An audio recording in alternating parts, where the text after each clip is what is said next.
Vamos a dar paso de inmediato a las intervenciones de nuestros distinguidos panelistas. La primera ponencia está a cargo de la doctora Rosario Espinal Jacobo.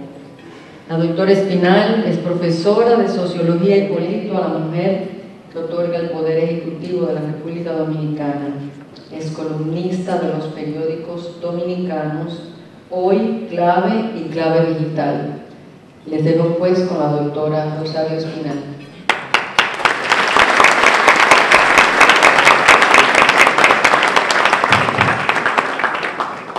Muy buenas tardes. Me decía Miki que lo más importante es resaltar es que soy santiaguera. Así. Y como él también es santiaguero, entonces estamos aquí dos emigrados de Santiago, pero que siempre nos da mucho placer volver a esta ciudad. Y yo estoy muy contenta porque he encontrado aquí personas que conozco desde la niñez, de la generación de mis padres, compañeras de colegio, incluso de las que estudiábamos juntas en el colegio, y diversas personas del mundo político, del vecindario, etc. O sea que realmente esta es una gran reunión familiar prácticamente para mí. Así que muchas gracias a doña Milagros de Félix y a don Manuel Ulises Bonelli, que esa es la razón de estar de pie. Bueno, lo que yo voy a hacer es tratar de hacer una exposición general sobre el tema que nos reúne hoy, que es el de la inversión social y su impacto, su importancia para el desarrollo humano.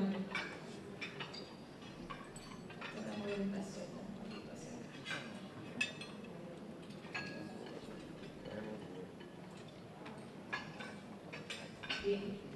El tema de la relación entre inversión social y desarrollo humano se discute con frecuencia. Ustedes ven en la prensa, en la televisión, en charlas, en distintos lugares que se habla de que el gobierno tiene que invertir más en los programas sociales, que tiene que hacer una mayor inversión social. Esa es una demanda común que se le hace al gobierno. Y ciertamente es un tema importante porque se espera que el gobierno invierta más en esa área.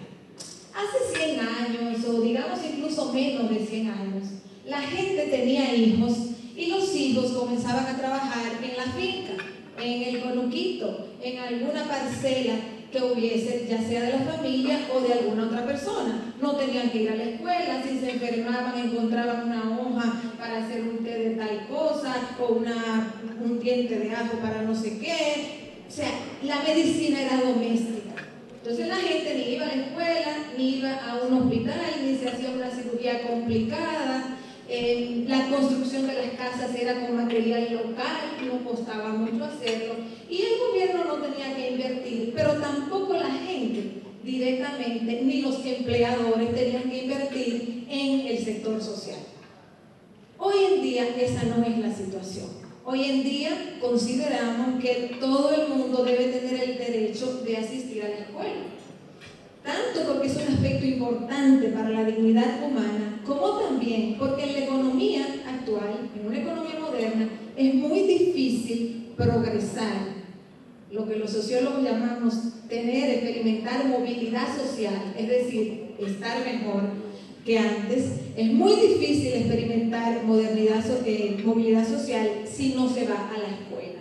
O sea, la escuela, la educación es un boleto de entrada al mundo de la modernidad y a la movilidad social.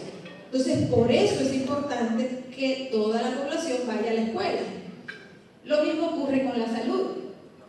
Cada vez más la gente quiere tener acceso a una cirugía si la necesita, a un medicamento si sufre del corazón o si tiene diabetes o si tiene alguna otra condición específica problemática.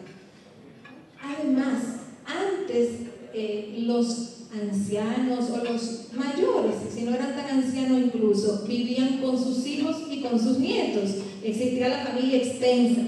Hoy en día los hijos y los nietos se van a vivir a otros lugares y las personas de edad necesitan algún tipo de protección para seguir teniendo un ingreso. Es lo que se llama seguridad social, y por eso se crean los fondos de pensiones.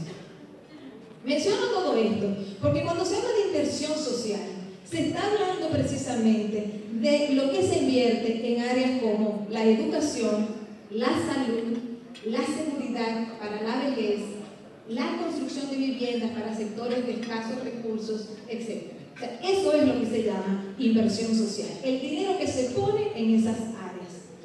Ahora bien, ¿por qué el tema es controversial?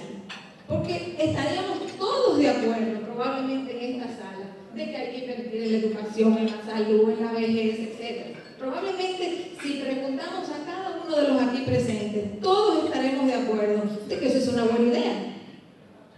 Ahora bien, el tema es controversial por otra razón. Porque, ¿quién invierte? ¿Quién hace la inversión? Ahí viene el problema político. ¿Quién hace la inversión? Y segundo, ¿cómo se invierte? Y tercero, ¿en qué se invierte?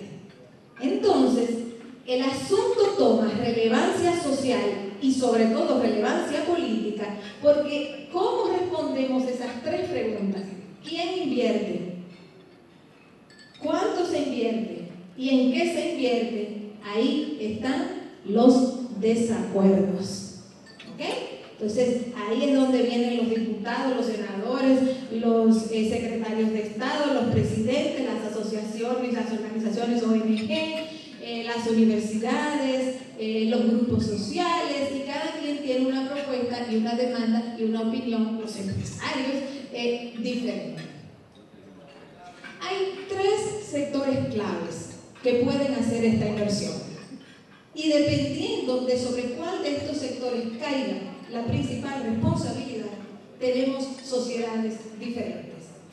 Los sectores son los siguientes. Una sociedad puede decir, cada quien sálvese como pueda.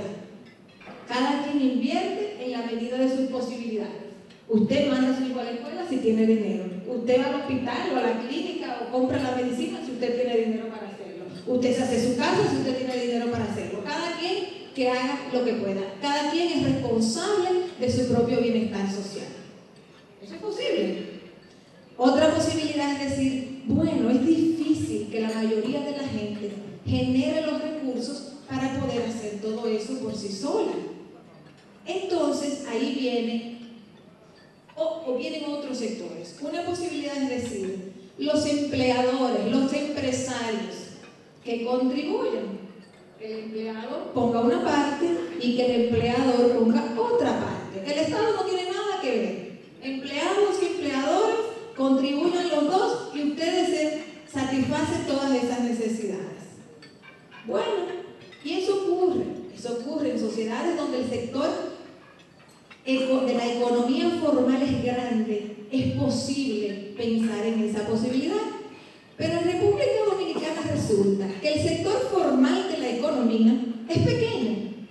La mayoría en este país o vive del autoempleo, del sector informal de la economía, cada quien tiene su pequeñito negocito para echar adelante, no tiene un empleador, porque él o ella es su propio empleador. Y por otro lado, mucha gente tiene ingresos muy bajos en el sector formal y en el sector informal de la economía. Entonces estamos ya adentrándonos a las características de este país, en donde hay un sector informal de bajo ingreso muy grande y hay un sector formal grande, o sea, en general no tan grande, pero muchos de los empleados en el sector formal de la economía tienen salarios muy bajos.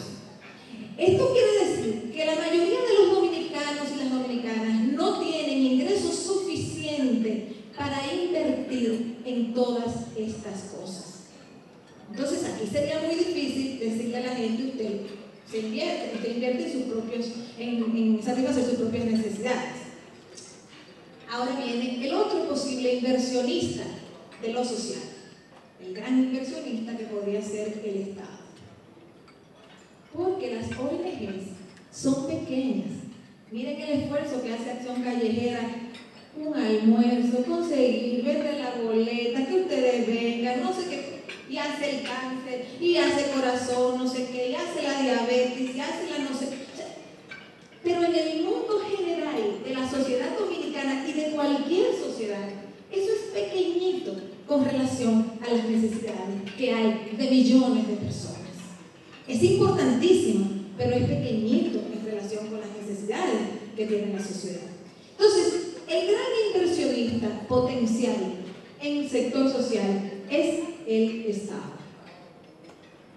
Y hay, para resumir, 3 tipos de estados en el mundo capitalista, que es el único al que me voy a referir.